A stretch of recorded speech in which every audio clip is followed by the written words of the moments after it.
Je retrouve un collaborateur qui fut très proche de Bernard Landry, Hubert Bolduc, qui fut tour à tour attaché de presse, conseiller politique et directeur de campagne de Bernard Landry. Alors, bonsoir Hubert. Bonsoir Esther. Comment avez-vous accueilli la nouvelle de la mort de M. Landry? C'est une triste nouvelle. Le Québec perd un grand homme, quelqu'un qui a beaucoup contribué au développement économique du Québec. Mais bon, heureusement, c'était quelque chose que nous savions qu'il allait arriver et on avait eu le temps, lui et moi, d'échanger à son domicile il y a à peu près quelques semaines. Donc, on est très triste et ce qu'il faut maintenant, c'est utiliser le peu de temps et d'espace médiatique pour justement lui rendre hommage. Et c'est pour cette raison que j'ai accepté avec joie de te parler. Donc, vous êtes vraiment resté en contact avec lui jusqu'à la toute fin. Vous vous êtes parlé encore il y a quelques semaines, si je comprends bien. Oui, on se parlait moins parce que, bon, il était très occupé pendant une certaine période comme professeur. Moi, j'étais retourné au gouvernement comme sous-ministre, donc on avait moins l'occasion de se parler. Mais les quelques fois où nous l'avions, c'était toujours aussi intéressant, toujours aussi stimulant intellectuellement. C'était vraiment un premier ministre et un homme excessivement érudit. Et donc, de pouvoir le côtoyer, d'apprendre d'une certaine manière l'histoire du Québec à travers Bernard Landry, ça a été pour moi un privilège exceptionnel. Ouais.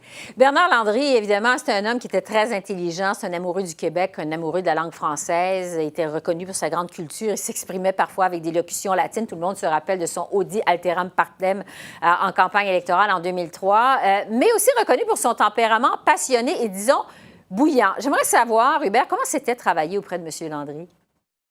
C'était excessivement exigeant parce que au moment où j'ai travaillé avec lui, c'était soit aux finances, mais il n'était pas juste ministre des Finances, il était vice-premier ministre, il était ministre d'État de l'économie, il était ministre responsable du développement économique, du tourisme, du revenu, responsable de la Gaspésie. Donc, il y a beaucoup d'enjeux et comme proche conseiller, il fallait avoir réponse aux questions sur cette quantité phénoménale d'enjeux. Qui plus est, c'était quelqu'un qui aimait répondre aux questions qui ne lui étaient pas destinées directement. Et donc, il ne se gênait pas pour commenter les dossiers de ses collègues ministres. Et souvent, il s'en sortait, mais des fois, il s'en sortait pas. Et donc, nous, en arrière, il fallait pédaler pour essayer de coller des pots cassés. Mais je vous dirais que j'en ai pas collé beaucoup parce que c'est très rare le nombre de fois où il s'est mis les pieds dans les plats. Ouais. Ça y est arrivé, mais ça y arrivait pas souvent. Lors d'une entrevue que j'avais réalisée avec M. Landry pour les fans d'un documentaire en 2015, il m'avait avoué combien il regrettait d'avoir quitté trop vite la direction du PQ en 2005 au terme d'un vote de confiance parce qu'il jugeait ne pas avoir assez d'appui des membres. Est-ce que vous avez senti de votre côté que ça aura été son plus grand regret de sa vie politique? Moi, je n'étais pas avec lui à ce moment-là. J'étais retourné aux études et une chose qui m'avait surpris, c'est que c'est une des rares fois où il a pris une décision sans que son attaché de presse soit avec lui. Et je ne veux pas louanger le rôle des attachés de presse, mais M. Landry aimait beaucoup la joute médiatique et a toujours eu des attachés de presse proches de lui. Et donc, ça m'a surpris qu'il prenne une décision comme celle-là sans un de ses plus proches conseillers autour de lui, d'une part. D'autre part, je crois que oui, je pense qu'il est amer, il a été amer de cette décision-là. Cela dit, je crois que ça aurait été aussi difficile, compte tenu qu'il avait dit à plusieurs personnes qu'il espérait obtenir 80% ou plus. Je crois que ça aurait été difficile au sein du Parti québécois de rester. En revanche, je crois que s'il était resté, les chances en 2007 de peut-être battre M. Charest auraient été possibles. Et je pense que c'est ça qui le fâche le plus, de ne pas avoir pu continuer sa bataille. Il y en a eu deux dans sa vie, le développement économique et l'indépendance du Québec. Et il n'a pas pu terminer cette bataille, ou du moins avoir un match revanche avec M. Charest en 2007. Ouais, monsieur... On est dans la politique fiction, mais je pense que c'est un peu ça qui devait l'animer.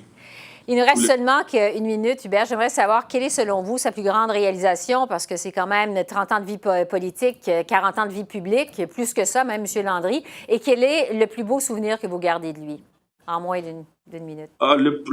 Sa plus grande réalisation, oui, c'est de loin la paix des braves, parce qu'elle permet au Québec d'envisager du développement économique, du développement hydroélectrique, mais c'est aussi une base très, très solide de nation à nation. Et je pense que ça, c'est vraiment son plus grand héritage. Un second, mais beaucoup plus éloigné des esprits, c'est son impact et le rôle qu'il a joué pour faire adhérer les Québécois au libre-échange. Et on s'en souvient pas, mais sans M. Landry, je suis pas certain que Brian Mulroney aurait été en mesure de convaincre autant de Québécois d'adhérer au libre-échange. C'est vrai que c'est un ardent défenseur. J'en ai tellement de beaux souvenirs avec lui. Je crois que la journée où il est devenu premier ministre et que nous avons travaillé sur son texte le soir de son pas de son assermentation, mais le 9 mars, lorsqu'il est devenu premier ministre, je pense que ça a été un des grands moments. Et une campagne électorale, 33 jours de campagne électorale. C'est exigeant, mais c'est tellement rempli de beaux souvenirs que ça a fait en sorte qu'on s'en souvient longtemps. On va se laisser là-dessus. Merci beaucoup, Hubert Bolduc. Merci. Au revoir.